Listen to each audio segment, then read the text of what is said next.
Hey guys, what is going on? This is Pants Our Dragon, and today we'll be doing a little video on 5 potential sleeper OP junglers that may become meta in the future. And some of these junglers I feel are a little bit underrated right now, especially by a lot of challenger and master tier players. Like, I definitely feel like these junglers have potential in higher elo to perform well and be good. But you know, they are overshadowed by champions like Nidalee, Kindred, and all these OP junglers at the moment, but definitely could see some potential in them in the future. Anyways, with all that being said, let's get started.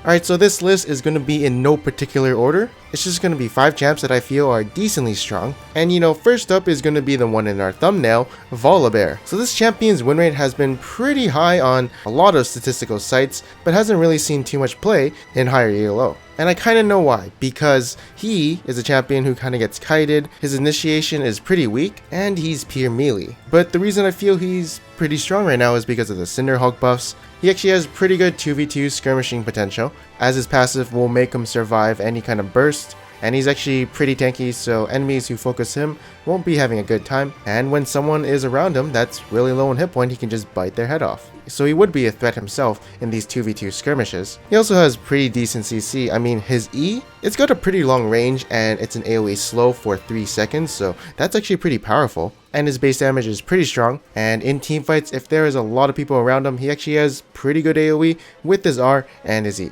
Now, you're probably wondering, will I play him in higher elo?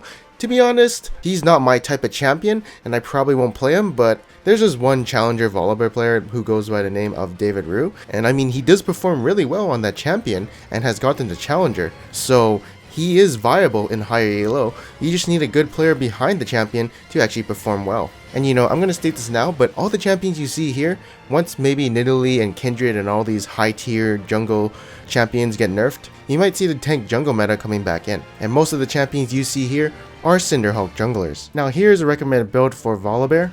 You can go Ghost or Flash, it's up to you. Although my preference is Ghost, and this is the build I would go.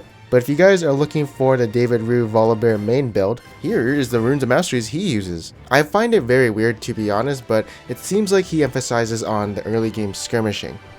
Alright, so enough about Volibear, let's go on to the next champion, and that's going to be Sejuani. So Sejuani was a champion who was used once in the LCS before the mid-season patch by Reignover, but I totally forgot how that game went. I think they won. But anyways, that doesn't really matter too much. The thing you gotta know now is that CINDERHULK was buffed, so that increases her potential, and you know, her win rate on Champion GG was actually pretty high. But again, I don't really trust these statistics too much because they're all from platinum players and above, so I don't trust it too much, I just get an idea. And also, people are maxing out E second, which I just found out recently because I thought you're supposed to max out Q second because, you know, you want your gap closer more often. But apparently for the last 2 years, I've been maxing out the wrong thing.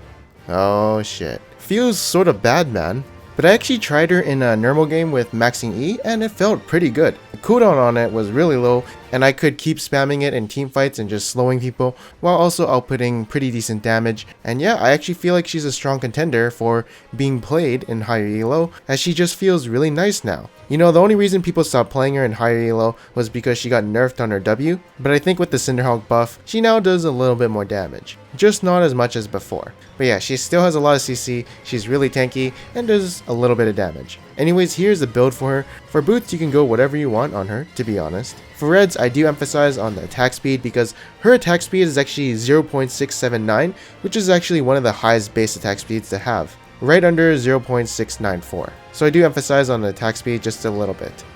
Alright, so the next sleeper OP jungler we have is going to be Wukong. So in the mid-season patch, he actually got buffed indirectly by having the Black Cleaver cost 400 gold less. And so because of that, he can get his power spike a little bit sooner and become a nuisance. He's actually one of the champions in my champion pool right now at higher elo because of this buff, and I also feel like I'm really confident on this champion now. So whenever Kindred isn't up or whatever jungler that's OP right now, I'm not actually sure what my champion pool is right now for the jungle, because I don't play a lot of jungle at the moment since I'm always queuing as Phil. But I know that Wukong is in my champion pool right now if all the OP junglers are banned. Like, his damage output, it's really high and can definitely kill the squishies easily, and is also a tank shredder since he has a black cleaver, and he himself, because of his passive, is really tanky. Also, Stairs Gauge actually has pretty good synergy with him since his Q and R actually scale with AD and not bonus AD, so that is really good. The only thing that can really shit on Wukong right now is someone like Nidalee or Lee Sin,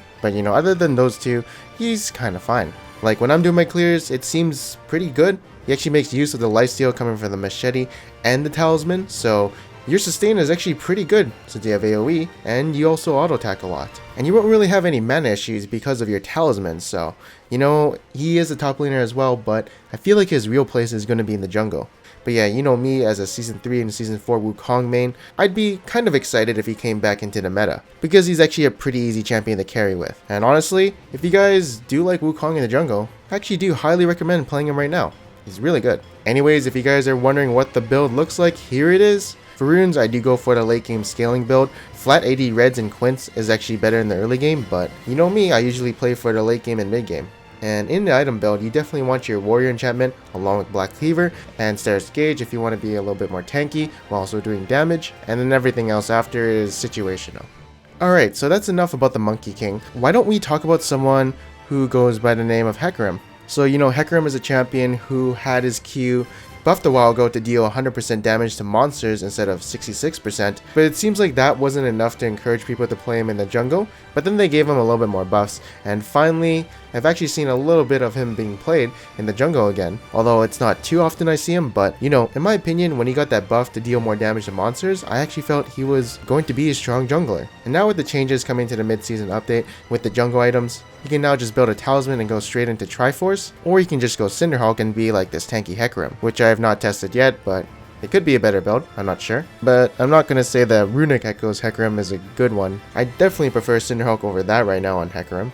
But I mean, this champion actually has pretty good clears, and he actually has really nice ganks if he gets behind them and knocks them back like 450 units. Like, it is huge, and it's actually so troll whenever it happens. And his sustain in the jungle with his W plus I guess talisman keeps him pretty healthy, and he actually snowballs really well if he can get an early game kill, because his mobility around the map is actually pretty high, so eventually he'll be everywhere on the map.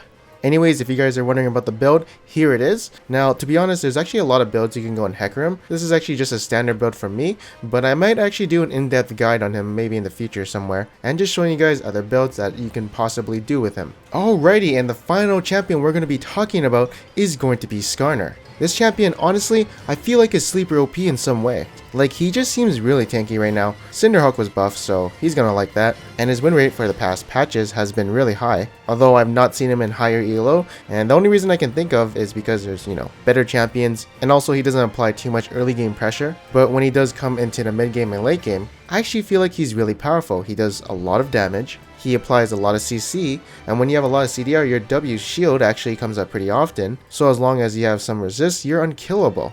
Unless you have a Black Cleaver Lucian or a Kindred who has a lot of passive stacks, or you know, some kind of champion that's a tank shredder, but hope to god they don't have a Black Cleaver or something, and you'll be doing super fine.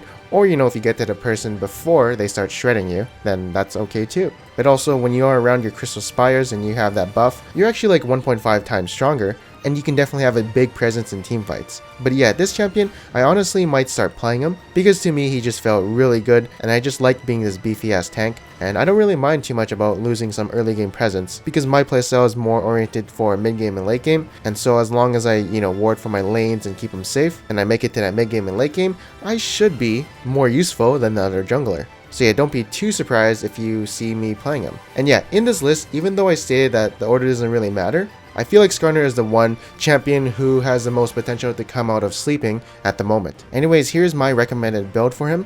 If you are taking Flash, I do recommend this build, but if you are taking Ghost, then I recommend something like this. Also, this is going to be a bonus to the people who stayed up until now and are still listening.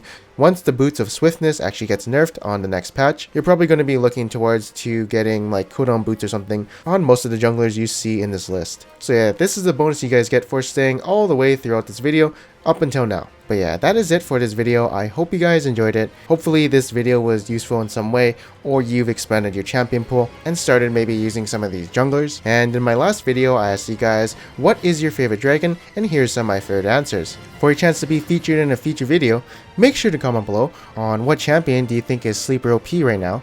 And you've seen my 5 and a big emphasis on Skarner, but I want to know your opinions, and if you want to elaborate, you can. But anyways, again, thank you guys for watching this video. If you guys did like this video, make sure to leave a like, and if you didn't, make sure to leave a like. Anyways, I am Prancer Dragon, and I'll see you guys next time.